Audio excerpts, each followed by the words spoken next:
Hello everyone, and welcome into another episode of Tales from the Vault, where we will be doing tales from local history, childhood memories, true crime, paranormal, and legends. So sit back and let's enjoy this episode. Hello everyone, and welcome back to Aunt Vicky's Variety Corner. Today, we're going to be doing Tales from the Vault. But before we get into this one, I just wanted to say I'm sorry for not being on here for a while. It's been about a week. But my mom did have surgery on Wednesday, and she came through it great. He removed the mass and some tissue around it. She went home that day. She's had a day or so that she didn't feel too good, but I spent the night with her Wednesday night, and I didn't get home until late Thursday evening. So, and then Friday was the 4th of July. I just didn't make any videos. So she's doing well. We're waiting till I think the 22nd. She goes back to see the doctor. We're waiting for pathology to see if she's going to need any treatment, any hormone therapy or any radiation therapy. So we're keeping our fingers crossed for good news. But he said she did great, and she should do great, and she should respond well. And another note, my dad has been declared in remission. The doctor said there's still a little bit left, but he does think the radiation is going to take care of it, and he said he thought, and he is in remission. So, and I saw him, and he looks great. He's lost a little bit of weight, but his color is great. He seems to be doing so much better. So I just want to thank you guys for your kind words, your thoughts, your prayers, and your encouragement. So I really appreciate it. If you don't mind, I would like for you to continue to remember them in your thoughts and prayers as well. So let's get into the story of the curious case of Elkmont, Tennessee, the ghost town in the Great Smoky Mountains. I have never been there. I want to go, but I've been doing some research on it and found a few things out about it I had no clue. So I'm going to tell you how it went from a logging community to a upper elite from Knox County and surrounding counties resort town to the Great Smoky Mountains becoming into existence, and to now it being an abandoned ghost town. So without further ado, let's get into Elkmont, the ghost town in the Smoky Mountains. Elkmont is now considered a hidden gem in the Smoky Mountains, but it was once a booming logging camp and a resort town for wealthy vacationers. The national park is currently working on restoring and preserving the old buildings to protect the spirit of Elkmont and the history of the structures. The Elkmont area was first settled in the 1840s. However, the community was originally known as the Little River because of its location in the upper Little River. In 1901, the Little River Lumber Company was formed when Colonel Wilson B. Townsend purchased 80,000 acres of land along the river. In order to transport the timber, Colonel Townsend built a railroad that connected the riverside logging site to his company's sawmill in Tuckaleechee Cove.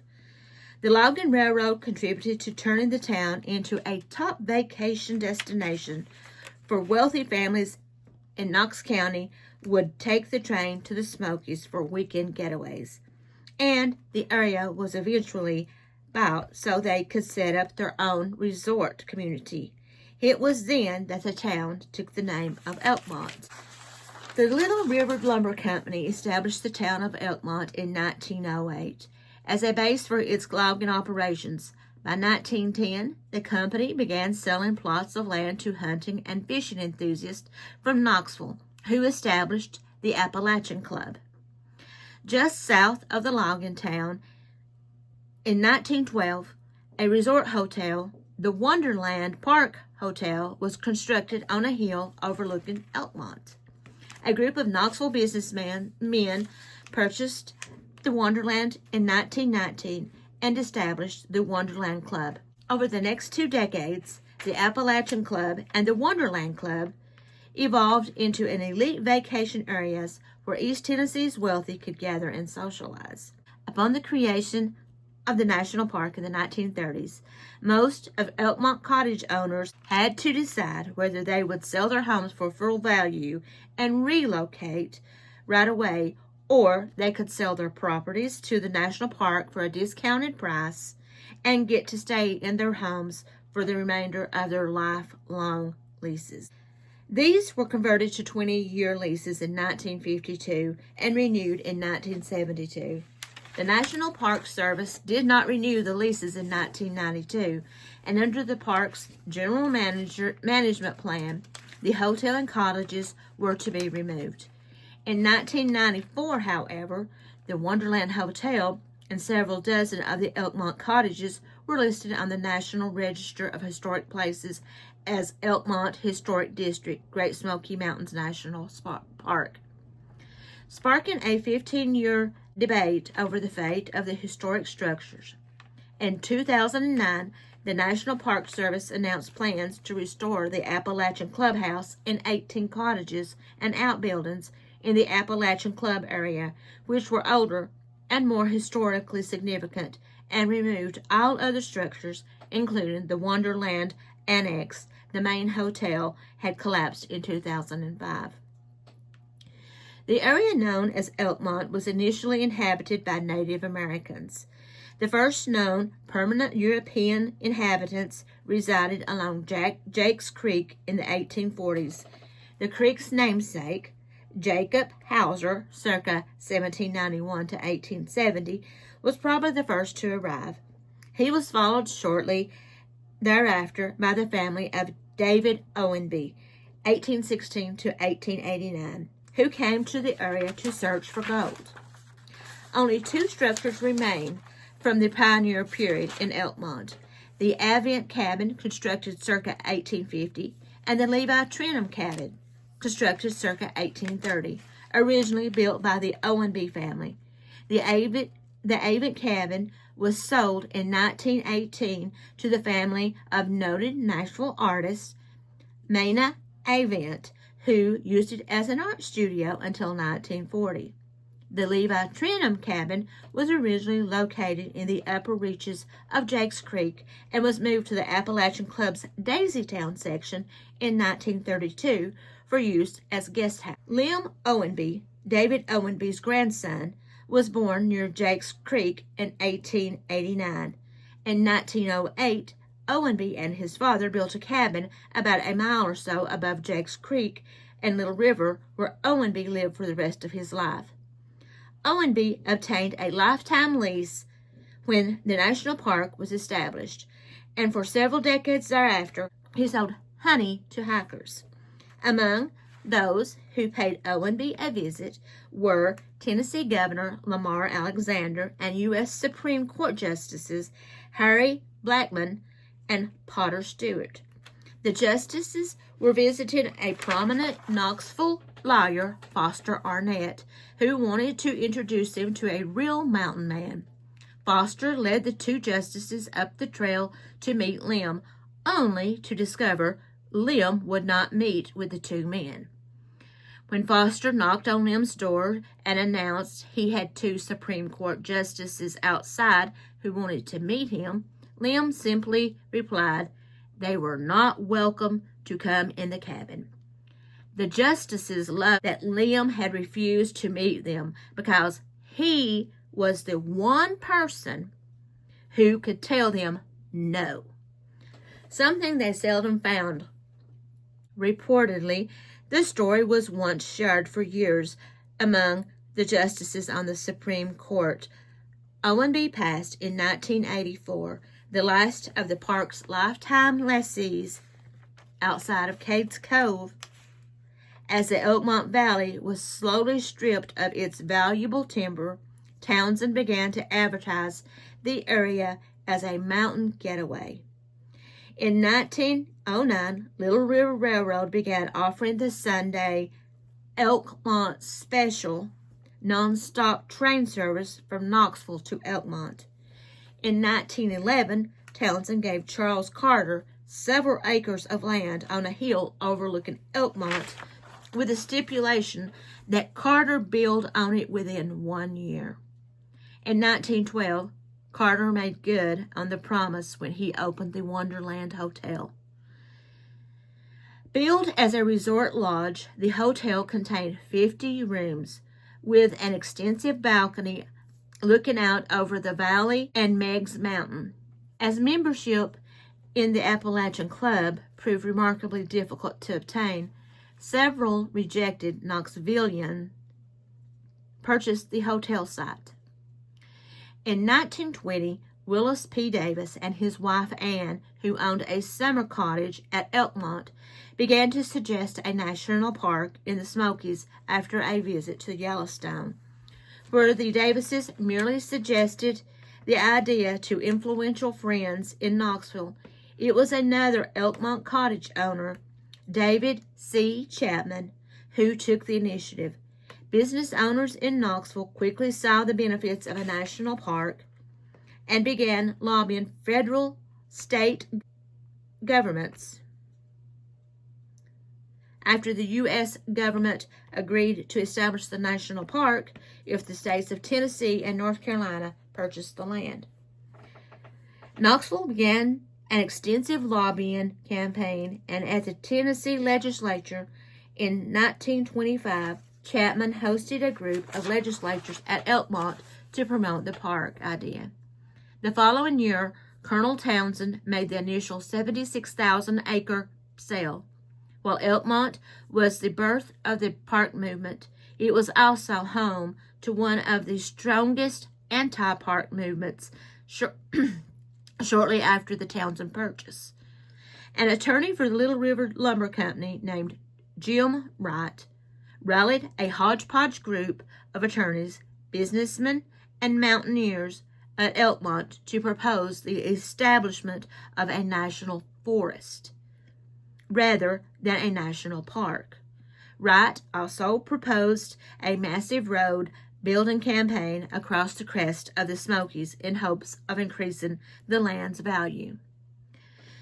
Largely because of Wright's efforts, the initial bill allowing for the purchase of land in the Smokies exempted Elkmont from the eminent domain. In 2005, the Wonderland Hotel collapsed due to structure failure. Parts of the hotel deemed to have historic value were removed and the rest cleared, leaving only the annex and a chimney.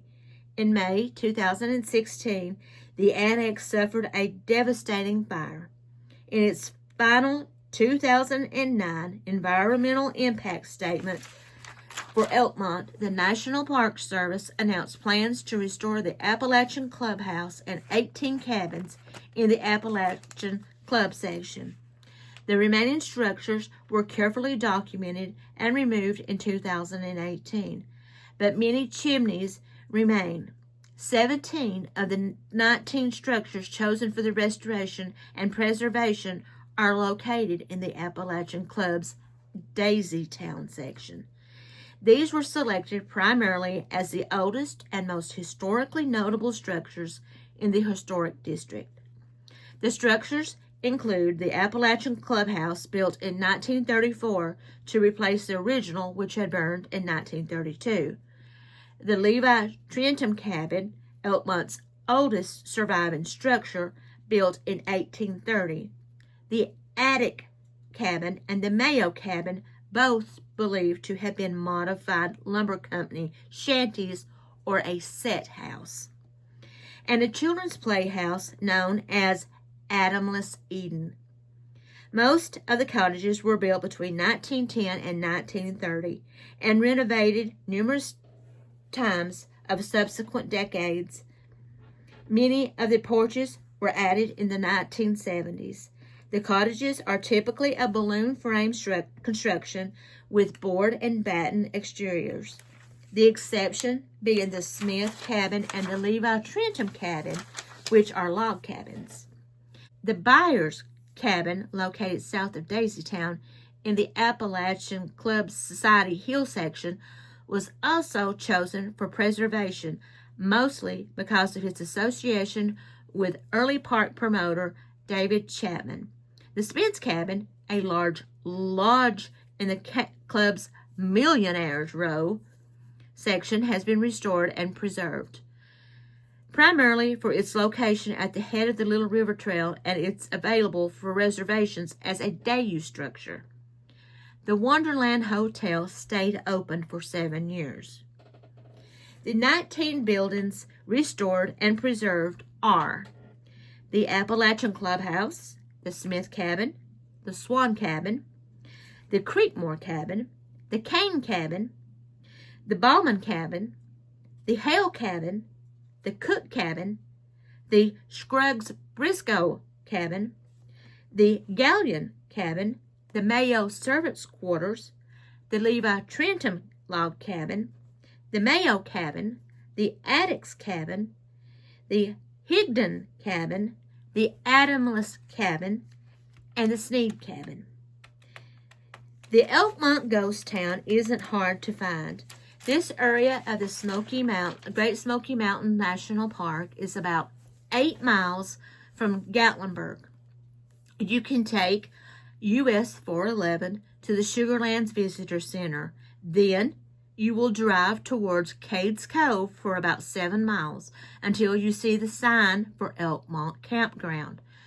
Turn at the campground sign until you see the ranger station, about 4 miles down the road, where you will take a left at the sign for Elkmont Nature Trail. The parking lot is within walking distance of the Elkmont Ghost Town. So, there is a little bit of history of Elkmont, the ghost town in the Smoky Mountains.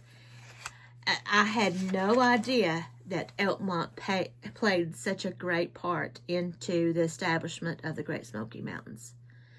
And, you know, they could have sold their cabins and left, or taken a smaller amount and stayed for the rest of their lives.